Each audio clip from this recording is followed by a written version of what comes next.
പ്രിയപ്പെട്ടവരെ, ഞാനും സുഹൃത്തുക്കളുമായിട്ട് 1983 തുടങ്ങിയ ബന്ധമാണ്. അന്ന് പത്തനംതിട്ട ജില്ലയിലെ ആദ്യത്തെ സമ്മേളനത്തിന് സാറ് സുപ്രകാരം അവിടെ വന്നിരുന്നു. അവിടെ ഒരു കവിതയാണ് അവതരിപ്പിച്ചതെന്നാണ് എന്റെ ഓർമ്മ.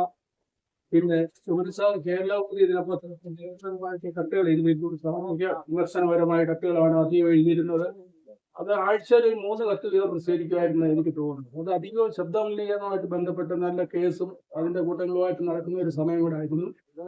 അത്തരം വിഷയങ്ങളൊക്കെ സമൂഹത്തിന്റെ ശ്രദ്ധയിൽ കൊണ്ടുവരുന്നതിന് വേണ്ടി അദ്ദേഹം ഇപ്പോഴും ഈ പത്രമാധ്യമങ്ങളിലൂടെയുള്ള പ്രചരണം നല്ല രീതിയിൽ നടത്തിയിരുന്നു. അങ്ങനെ എല്ലാവരെയും കണ്ടും ഒരു വലിയ പോരാളിയായി തന്നെ സമൂഹത്തിന് മാതൃകയായിട്ട് നിലകൊണ്ട വ്യക്തിത്വമാണ് അദ്ദേഹം. നിരന്തരം ഞങ്ങൾ ഫോണിൽ ബന്ധപ്പെടുമായിരുന്നു. അടുത്ത ഒരു 6-8 മാസം മുമ്പ് എന്നെ വിളിച്ചിരുന്നു, ഇടയ്ക്കൊക്കെ വിളിക്കാറുണ്ട്. അങ്ങനെ ഒരു സുഹൃതമായ ബന്ധം ഞങ്ങൾ തമ്മിൽ ഉണ്ടായിരുന്നു. പിന്നെ ഒരു 3 മാസം മുമ്പ് ഞാൻ ഇവിടെ വന്നിരുന്നു, അദ്ദേഹത്തെ കണ്ടിരുന്നു. അദ്ദേഹം വളരെ ഒരു ആരോഗ്യസ്ഥിതി മോശമായ അവസ്ഥയിലാണെങ്കിൽ പോലും ഞാൻ ധർമ്മത്തിയുടെ സുകുമാരനും കൂടെയാണ് വന്നത്. ഞങ്ങളെ തിരിച്ചറിയുകയും ഞങ്ങൾ ഓരോരുത്തരുടെയും പേര് പറഞ്ഞ് പഴയ കാര്യങ്ങളെല്ലാം വളരെ നല്ല രീതിയിൽ അനുസ്മരിക്കുകയൊക്കെ ചെയ്ത ഒരു അനുഭവം ഉണ്ടായി.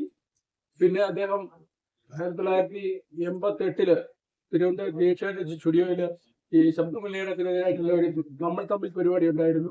അന്ന് എന്നെ കൂടെ വിളിച്ചു, ഞങ്ങൾ രണ്ടുപേരും കൂടെ പോയാണ് ആ പരിപാടി പ്രസന്റ് ചെയ്തിരുന്നു. അങ്ങനെ ഒരു ഓർമ്മയും എന്റെ മനസ്സിലുണ്ട്. എന്തായാലും വളരെ ദീർഘമായ ഒരു സ്മരണയാണ് അദ്ദേഹത്തിന്റെ എന്റെ മനസ്സിൽ. അതുപോലെ തന്നെ ഇവിടെ വന്നിരിക്കുന്ന ഓരോരുത്തർക്കും അത്തരത്തിലുള്ള അനുഭവം ഉണ്ടാവും. ഞാൻ ഈ നമ്മുടെ സുഹൃത്തുക്കളുടെയും കുടുംബങ്ങളുടെയും എല്ലാ ദുഃഖത്തിൽ ഞാനും എന്റെ അനുശോചനം അറിയിക്കുന്നു.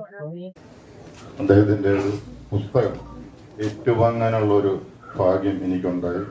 നമ്മളെ MLA സുധാകരൻ സാറിൽ നിന്നായിരുന്നു. അതുപോലെ തന്നെ പരിചയപ്പെട്ടതാണ് തൊട്ട് എന്നോടൊരു പ്രത്യേക സ്നേഹവും കരുതലുള്ള ആളായിരുന്നു. ഞങ്ങൾ 3 പേർ ഇപ്പോൾ വന്നിട്ടുണ്ട്.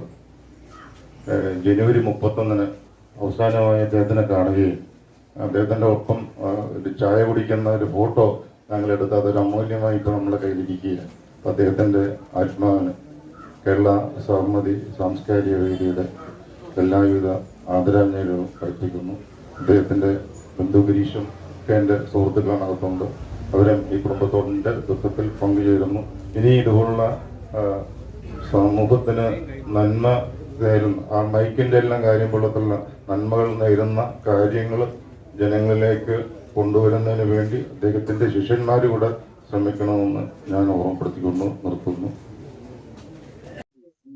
ഇവിടെ സന്നിഹിതരായിരിക്കുന്ന സുഹൃത്തുക്കളെ, സുമനൻ സാറിന്റെ ബന്ധുക്കളെ, ഞാനും സുമനൻ സാറുമായിട്ട് 1965 മുതലുള്ള ബന്ധമാണ്. ഞാൻ ഒരു ബോംബെ മലയാളിയായിരുന്നു. 58 ബോംബെക്ക് പോയതാണ്. 64 ബോംബെയിലെത്തി ഒരു സമ്മേളനത്തിൽ. അവിടുത്തെ യാഥാസ്ഥികരായ അല്ലെങ്കിൽ ബ്രാഹ്മണ പൗരോഹിത്യത്തിന്റെ വിജ്ഞാനികളായ കുറെ ശാസ്ത്രജ്ഞന്മാർ ബഹളമുണ്ടാക്കി അദ്ദേഹത്തിനെ പ്രസംഗിക്കാൻ അനുവദിച്ചില്ല. മാത്രമല്ല അദ്ദേഹത്തെ കൈകാര്യം ചെയ്യാനും അവർ ശ്രമിച്ചു. വളരെ ബുദ്ധിമുട്ടിയാണ് പോലീസ് അദ്ദേഹത്തെ രക്ഷിച്ചു മാറ്റി. അതിനെ പ്രതിഷേധിച്ച് അവിടെ ഒരു യുക്തിവാദ സംഘടന ഉണ്ടാക്കിയത് ഒരു എളിയ പ്രവർത്തകനാണ് ഞാൻ. ഞാനായിരുന്നു ആ സംഘടനയുടെ ആദ്യത്തെ പ്രസിഡന്റ്. അത് 1965-ലാണ്. നേരത്തെ തന്നെ 10-12 വയസ്സായപ്പോൾ മുതൽ ഇടമുറുകിന്റെയും പവനിന്റെയും ഒക്കെ ലേഖനങ്ങൾ വായിച്ച് ഇനി ഞാനൊരു യുക്തിവാദിയായി തീർന്നിരുന്നു. ശരിക്കുള്ള തിയററ്റിക്കലല്ല, മാനസികമായി.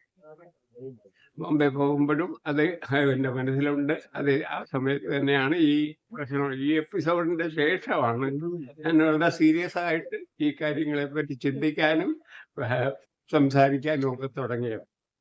ഇവിടെ എൻ്റെ സുഹൃത്ത് ഹനുവച്ചറും സുകുമാരൻ പറഞ്ഞ ഒരു കാര്യത്തെ പറ്റി ഒരല്പം വിശദീകരണം തരാനാണ് ഞാൻ ശ്രമിക്കുന്നത്. അതായത് ശാസ്ത്രാവബോധം നമ്മുടെ ശാസ്ത്രജ്ഞന്മാർക്കില്ല എന്ന് അദ്ദേഹം പറഞ്ഞ് 100% ശരിയാണ്. സ്കൂളിലും കോളേജിലും 10 മണിയാകുമ്പോൾ ബെല്ലടിക്കുമ്പോൾ ആദ്യം പ്രാർത്ഥനയിലാണ് തുടങ്ങുന്നത്. എല്ലാവരും അവരവരുടെ മത വിശ്വാസം അനുസരിച്ച് പ്രാർത്ഥന ആദ്യം ചൊല്ലുക. അങ്ങനെയുള്ളവർ ഏത് ശാസ്ത്ര ശാഖയിൽ പ്രവർത്തിക്കാൻ ചെന്നാലും ഈ ആദ്യം ശീലിച്ചുണ്ടല്ലോ, ആ ശീലിച്ചത് പാലിക്കാതെ ഒക്കില്ല. അവരാണ് പിൽക്കാലത്ത് ശാസ്ത്രജ്ഞന്മാരായി അല്ലെങ്കിൽ ഡോക്ടർമാരായി രംഗത്ത് വരുന്നത്. അവര് കത്തി കയ്യിലെടുക്കുമ്പോ വിറയ്ക്കും. ഉടനെ അവര് മതത്തിന്റെ ആ ലൈനിലേക്ക് മാറിയാണ് പിന്നീട് കാര്യങ്ങൾ ചെയ്യുള്ളൂ. നമ്മുടെ ബഹിരാകാശത്തേക്ക് ലോഞ്ച് ചെയ്യുന്ന വാഹനങ്ങൾ അയക്കുന്നിടത്ത് തേങ്ങ അടിക്കുന്ന കാര്യങ്ങളൊക്കെ എല്ലാവർക്കും അറിയാവുന്നതാണ്. അതിലേക്കൊന്നും പോകുന്നില്ല. അവിടെയാണ് പ്രശ്നം. ശാസ്ത്രത്തിന്റെ വഴി എന്ന് പറഞ്ഞൊരു വഴിയുണ്ട്. ആ വഴിയെ കൂടെ ചിന്തിച്ചവരൊക്കെ വാസ്തവത്തിൽ ശാസ്ത്രകാരന്മാരാകാനും സാധിക്കുകയുള്ളൂ.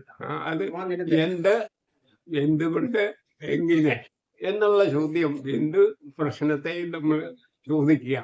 അതിന് സുരക്ഷിതമായ അല്ലെങ്കിൽ അംഗീകരിക്കത്തക്ക രീതിയിലുള്ളൊരു മറുപടി കിട്ടുമോ എന്ന് ഓരോ കാര്യത്തെ അഭിമുഖീകരിക്കുമ്പോഴും നമ്മൾ ചോദിക്കണം. അല്ലാത്ത പക്ഷം അത് ശാസ്ത്രത്തിന്റെ വഴിയല്ലാതാകും. ഞാനും അദ്ദേഹവും സുമനൻ സാറുമായിട്ട് പല മീറ്റിങ്ങുകളിലും ഒക്കെ പങ്കെടുത്തിട്ടുണ്ട്, ഒന്നിച്ച് സംസാരിച്ചിട്ടുണ്ട്. ഞാൻ എല്ലാ കാലത്തും തുടരുക. അവസാനമായിട്ട് പറയട്ടെ, ഞാനും അദ്ദേഹത്തെ പോലെ എൻ്റെ കണ്ണുകളും ശരീരവും മെഡിക്കൽ കോളേജിന് ദാനം ചെയ്യാൻ രജിസ്റ്റർ ചെയ്തിരിക്കുകയാണ്. അത് അടുത്ത് തന്നെ ഉണ്ടാകുമെന്നാണ് ഞാനും പ്രതീക്ഷിക്കുന്നത്. കാരണം എനിക്ക് 88 വയസ്സ് കഴിഞ്ഞിരിക്കുന്നു. ഈ പ്രായത്തിന്റെ ബുദ്ധിമുട്ടുകൾ അനുഭവിക്കുന്നുണ്ട്. അതുകൊണ്ട് അധികം താമസിയാതെ അതുണ്ടാകും എന്ന് പ്രതീക്ഷിക്കുന്ന ആളാണ്. എനിക്ക് ഒട്ടും ഭയമില്ല. അന്ന് ഒരു ജീവിതം കാര്യമായി അല്ലെ ധന്യമായി നിർവഹിച്ച ആളാണ് എന്ന് എനിക്ക് ബോധ്യമുണ്ട്. നന്ദി, നമസ്കാരം. സുഹൃത്തുക്കൾക്കും എല്ലാം അനുശോചനം രേഖപ്പെടുത്തിക്കൊണ്ട് ഈ പരിപാടി ഇവിടെ അവസാനിക്കുകയാണ്. 20-ാം തീയതി KSK ഹാളിൽ ഒരു അനുശോചന യോഗം കേരള യുക്തിവാദി സംഘത്തിൻ്റെ ആഭിമുഖ്യത്തിൽ എല്ലാവരെയും പങ്കെടുപ്പിച്ചുകൊണ്ട് നടത്താൻ ഉദ്ദേശിച്ചിട്ടുണ്ട്. 20-ാം തീയതി ഉച്ചയ്ക്ക് 2 മണിക്ക്. അതൊരു അറിയിപ്പായി പരിഗണിച്ച് എല്ലാവരും എത്തിച്ചേരണമെന്ന് അഭ്യർത്ഥിക്കുന്നു.